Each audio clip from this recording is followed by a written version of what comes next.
Você começa a espirrar, tossir, toma uma própolis. É importante fazer um alerta só, porque tem muito falsificado também no mercado. Né? Tanto como o mel, como os produtos apícolas, eles têm muito falsificados. Então, realmente, tu conseguir comprar... Buscar o que tem mais qualidade. Isso, aqueles que têm qualidade, você pelo menos garante que não está botando uma caraca para dentro. Né? E hoje em dia está uma tendência grande em lipossomar as coisas que a gente quer melhor absorção. Botar... Olha que engraçado. Se por um lado a medicina abomina as gorduras, o que é uma lástima, por outro lado, todos os complementos descobriram que quando se lipossoma, se você deixa aquilo ali através de uma tecnologia, ou quando... nano-encapsulando ou não, tá? Mas você lipossoma, você absorve melhor. E se fracionar em partículas menores, mais fácil ainda, porque assim como a gente tem a barreira hematoencefálica, a gente tem a barreira intestinal. Porque tem que digerir no lugar certo, né? Não adianta estourar um negócio no estômago se não for uma substância que aguenta aquela acidez. E a gordura ela tem essa proteção. Certo. Ela sofre o ácido, mas depois ela tem uma enzima lipase que vai fazer a emulsificação dela, junto com vai separar, a vesícula biliar. E a gente acaba aproveitando mais. Então tem um modismo que tem um modismo agora. Grande parte das empresas grandes estão fazendo lipossomas. Então, a gente faz propaganda também da vitamina C, Vita C lipossomal, que vai sendo liberado aos pouquinhos. Que é da Dr. Souza. E é interessante eu te perguntar aqui, Leda, quando tu falou do pimentão, né? É só o pimentão que tu tem alergia? Eu tenho uma indisposição com o pimentão verde. O vermelho e o amarelo, não. Tá bom. Tanto é que eu faço aquela... Agora eu vou esquecer o nome, Camponata? Caponata. Acho que é caponata. Falei camponata. Eu acho que é caponata. Eu sempre falei camponata, eu sempre falei errado. Mas eu também sempre falei própolis, aprendi hoje que é a própolis. Igual outro dia eu aprendi que o plural de mel são os meles. Meles. Os meles, eu não sabia. Mas é tão estranho falar meles que parece que é pior, né?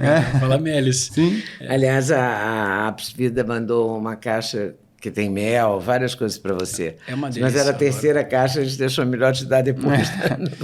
Mas eu lembro que uma vez eu li um artigo que o pimentão verde já não era nem considerado mais alimento, sob algumas perspectivas. Aí eu falei, agora eu entendi. Quando eu era jovem, eu não podia com vinagrete. Aquilo me dava uma acidez, uma azia, uma coisa horrível.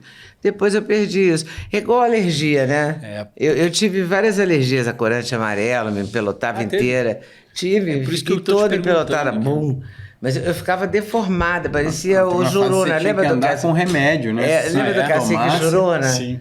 Pois é, se eu tomasse uma Novalgina, caldo quinó, qualquer... Tinha que perguntar em qualquer restaurante, tem corante amarelo? Não, nunca mais eu comi uma coisa que eu adorava, que era molho madeira, porque todo restaurante coloca temperos... Prontos. O médico que me tratou, o Dr. Loja, ele dizia assim, ele ligou para minha casa e falou com a minha empregada, na época a gente falava empregada doméstica, hoje em dia é funcionário.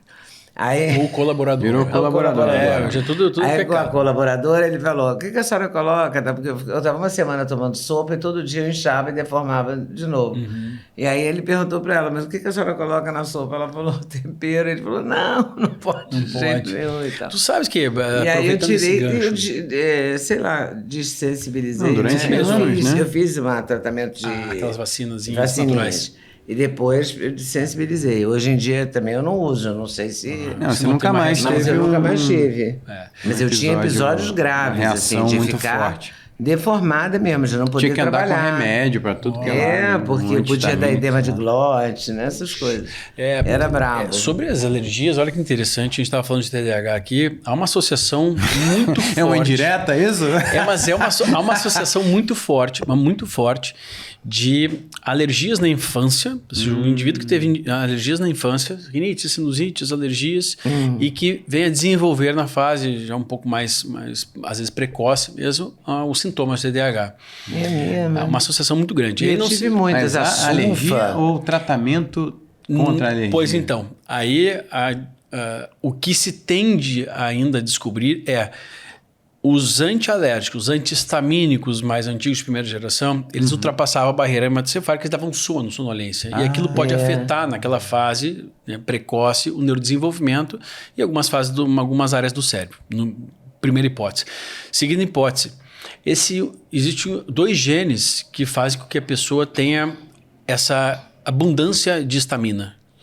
Ou seja, quando é o contato, quando eu ingiro algo, é um gene que a gente chama de DAO. É uma enzima que ela serve para como se fosse varrer a estamina do corpo. Tá? Mas no âmbito intestinal ela já funciona. Então você chega lá, um alimento que provoca a reação estaminérgica ou ele tem muita estamina. Por exemplo, o leite é riquíssimo em estamina. Então, se ele chega lá com muita estamina, o vinho, às vezes o teu corpo vai ter que lidar com ela, ou seja, absorver um tanto e varrer o outro tanto. Tem pessoas, então, que têm um polimorfismo também nessa enzima na DAO e tem um outro polimorfismo que trabalha com a estamina intracelular. Tá, mas vamos falar desse outro que é mais simples, que é a hora que tu come. Tu come pimentão. Eu também tô achando super simpis. Você também não tá, né? E quando você come açúcar? Porque o açúcar me faz reações. Também faz. Mas daí seria outro tipo de reação, a depender de onde vem o açúcar. Pode ser o alimento que vem o açúcar ou então o próprio açúcar te promovendo esse efeito. Eu sempre acho que se eu comer muito açúcar, eu tenho uma overdose de açúcar. É que o açúcar mascara, né, as outras substâncias, torna tudo palatável, né? Pois então. Qualquer coisa você bota açúcar. Minha questão é com sobremesa mesmo, com açúcar, com doces. Pode ser no teu caso, se a subida de glicose que deve acontecer em abundância, a pessoa tem uma reação às vezes até paradoxal, porque às vezes quando sobe demais a glicose, a gente pode ter ou sintoma de cansaço, sonolência, ou então um hiperestímulo, e muita gente faz um degrau depois. Depois isso a insulina fica alta, a glicose vai descendo, faz um sintoma de hipoglicemia rebote. Isso pode acontecer, bem frequente de acontecer. Mas o interessante dessa estamina é que é o seguinte, no cérebro também tem um mecanismo ali de que tem polimorfismo, né, na varredura da estamina para fora do corpo, e às vezes a pessoa fica cheia de um efeito no cérebro que é excitatório demais. Então também existe essa possibilidade de crianças que o mesmo gene, que no intestino faz com que ela não consiga varrer direito esses alimentos. Imagina, cheio de corante, conservante de porcaria hoje, então é muito fácil reagir mal. E no cérebro esse gene trabalha supostamente de uma outra forma, em que quando ele não funciona bem, o cérebro fica com uma estabilidade excessiva. Aí o mesmo alimento que pode provocar algum tipo de alergia, que pode ser rinite, pode ser asma, pode ser de mucosa, ou de pele, é o mesmo gene que no cérebro pode determinar uma excitabilidade excessiva. Aí ele come, as alergias tu vai tratando com um remédio, como se fosse uma criança alérgica, está cada vez mais comum, e no cérebro tu vai achando que é TDAH. Então tem muitos caminhos a serem percorridos. É muita loucura. A gente tem muito que aprender. Alimento. De novo, estamos falando de comida. O alimento realmente é a base da doença e da cura, né? Sem sombra de dúvidas. E é difícil separar a causa do efeito, né? Porque a gente come várias coisas misturadas. Então, hoje em dia, você vai num restaurante super renomado, você come uma mistura de ingredientes impressionante. Então, você consegue separar um ingrediente. Corante. Quando você olha o rótulo, e acidulante, corante. Lembra tudo você, quando era pequeno, falava tem vermelho, não sei o quê. Eu não era pequeno, não, já era adulto, mas era o vermelho 40, Não, era 40, era o vermelho, era os caramelo também. O caramelo, ela tinha alergia ao corante amarelo, que era esse de caramelo.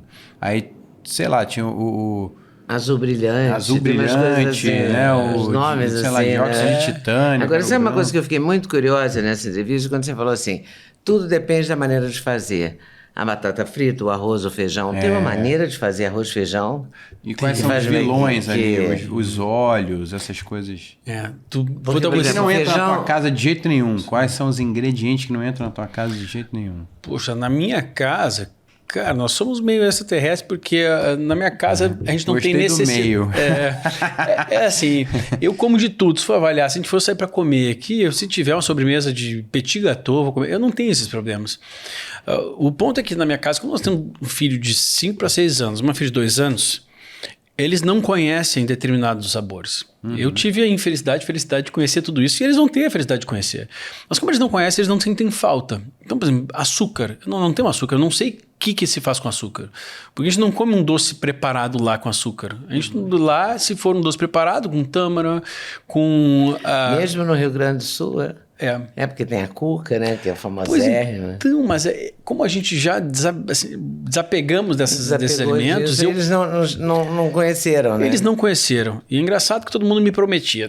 Quando tu for uma festa infantil, tu vai ver e tal. O que a gente faz? A gente deixa eles alimentados para ir, né? Só come direitinho antes. Leva caso eles queiram alguma coisa. É simples de fazer, basta organização. E assim, dedicação, né? São filhos, puxa. Chega lá, se eles quiserem comer o que quiserem, não tem problema nenhum. Se ele quiser comer um brigadeiro. Não, mas como eu tenho o brigadeiro que ele gosta, ele vai naquele que ele conhece. Você já levou o potinho. Exatamente. Pô, eu tenho esse aqui, Miguel, tu quer experimentar esse? Não, esse aqui eu prefiro. Olha que engraçado.